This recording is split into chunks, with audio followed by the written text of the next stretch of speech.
আচ্ছা বলেন, আমি রাসূলকে ভালোবাসি, আমার মাথায় টুপি আছে না? আমি রাসূলকে ভালোবাসি, আমার মুখে দাড়ি আছে।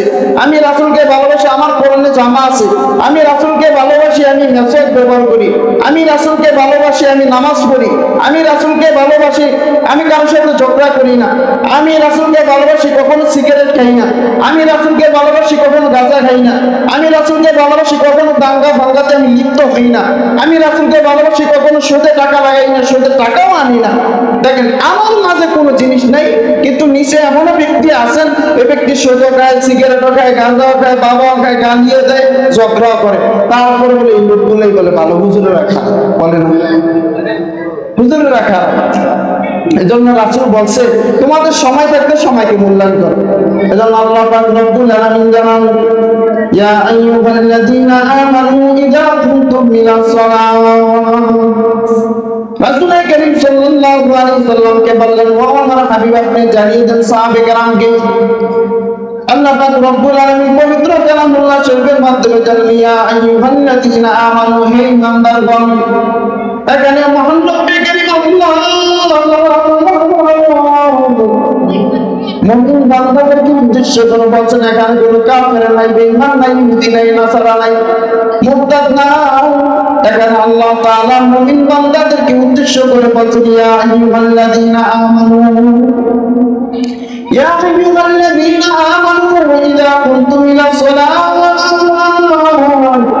হে মুমিন বান্দা, তোমরা শুনে রাখো, যখন নামাজের সময় হয়, যখন তোমরা নামাজের জন্য দাঁড়াও, ইযা কুনতুম ইলাস সালাতি ফাগসিলু ওয়াজুহাকুম, তখন তোমরা তোমাদের চেহারাকে ধৌত করো, ওয়া আরজুলাকুম ফামসাহু বিরুসিকুম ওয়া আরজুলাকুম ইলাল কা'বাইন, তোমরা তোমাদের হাতগুলোকে কনুই পর্যন্ত ধৌত করো, তোমরা তোমাদের মাথাকে মাসাজ করো, তোমরা তোমাদের পায়ের টাকটু পর্যন্ত ধৌত করো। এই আয়াত থেকে বোঝা যায় আল্লাহ তাআলা এখানে আমাদেরকে ওযু শিক্ষা দিলেন। ওযু শিক্ষা দিলেন। ওযু ফরজ কয়টা বলেন? ওযু ফরজ 4টা। আল্লাহ পাক রব্বুল আলামিন সূরা মাইদার মধ্যে 6 নম্বর আয়াতে আল্লাহ তাআলা 4টা ফরজকে শিক্ষা দিলেন। বাকিগুলা সরকারে দু আলম নবী করিম সাল্লাল্লাহু আলাইহি ওয়াসাল্লাম, বাকিগুলা নবী করিম সাল্লাল্লাহু আলাইহি ওয়াসাল্লামের সুন্নাত দ্বারা পাওয়া যায়, হাদিস দ্বারা পাওয়া যায়। দেখেন যে সুন্নাতটা কত সুন্দর। আল্লাহ পাক রব্বুল আলামিন জানেন, এই যে 4টি জিনিসকে তোমাদের মাঝে বর্ণনা করা হলো, তোমরা সর্বপ্রথম চেহারাকে ধৌত করো, তারপর তোমরা হাতকে কোন পর্যন্ত ধৌত করো, তারপর তোমরা মাথাকে মাসাজ করো, পাকে টাকটু পর্যন্ত ধৌত করো। বলেন ফরজ কয়টা? আরো জোরে বলেন ফরজ কয়টা? এই যে 4টা ফরজকে আল্লাহ পাক রব্বুল আলামিন আমাদের উপরে ফরজ করে দিয়েছেন। এই 4টা উঠে দিতে হবে, না হলে হবে না।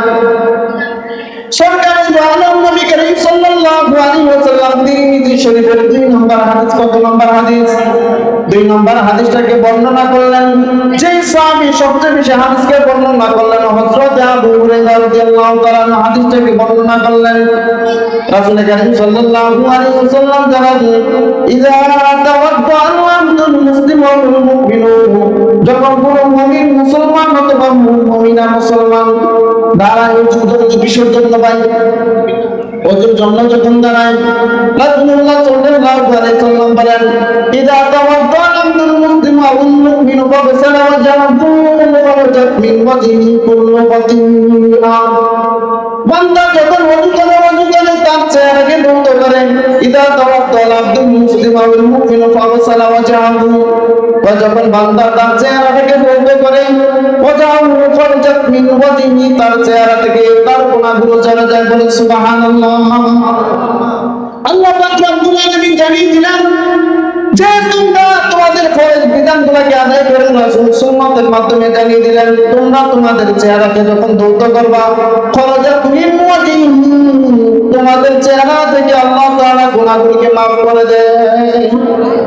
দ্বিতীয় নম্বর কথা হলো খরজাত মিন ওয়াজহিহি কুল্লু খাতিআ, বলছে সকল গুনাহগুলোকে ক্ষমা করে দেয়। রাসূলুল্লাহ সাল্লাল্লাহু আলাইহি ওয়াসাল্লাম বলেন, ইযা তাওয়াদ্দা আল-আবদুল মুসলিমু ওয়াল মুমিনু ফাগসালা ওয়াজহাহু খরজাত মিন ওয়াজহিহি কুল্লু খাতিআ নাযারা ইলাইহি বিআইনাইহি মাল মা। বান্দা কি চেহারা দ্বারা, চক্ষু দ্বারা মানুষের খারাপ কাজগুলোকে দেখছে, খারাপ জিনিসগুলোকে দর্শন করছে, দেখলো। রাসূলুল্লাহ সাল্লাল্লাহু আলাইহি ওয়াসাল্লাম বলেন, এই যে খারাপ জিনিস দেখার কারণে যখন সাথে ওযুটাকে বানায়, ওযু করে ওযু যখন বানায়, যখন বান্দা পানিগুলোকে চোখের মাধ্যমে মেরে দেয়, তখন বান্দার চোখ থেকে গুনাহগুলো চলে যায়। এই ছিল রাসূলুল্লাহ সাল্লাল্লাহু আলাইহি সাল্লাম বলেন, তোমরা চেহারাকে ধৌত করবা, তোমাদের চেহারা থেকে গুনাহগুলো মুছে যায়। যখন তোমরা চক্ষুতে পানিগুলো লাগে, তখন এই চক্ষুতে পানি লাগার কারণে তোমাদের চোখের গুনাহগুলো যায়। হাতকে কনি পর্যন্ত দৌ, তখন হাতের গুনাহগুলোকে আল্লাহ তাআলা মোচন করে দেয়। পাকে তো পায়ের গুনাহকে এমনি ভাবে আল্লাহ তাআলা অঙ্গ প্রত্যঙ্গের গুনাহগুলোকে ক্ষমা করে দেয়। সুবহানাল্লাহ।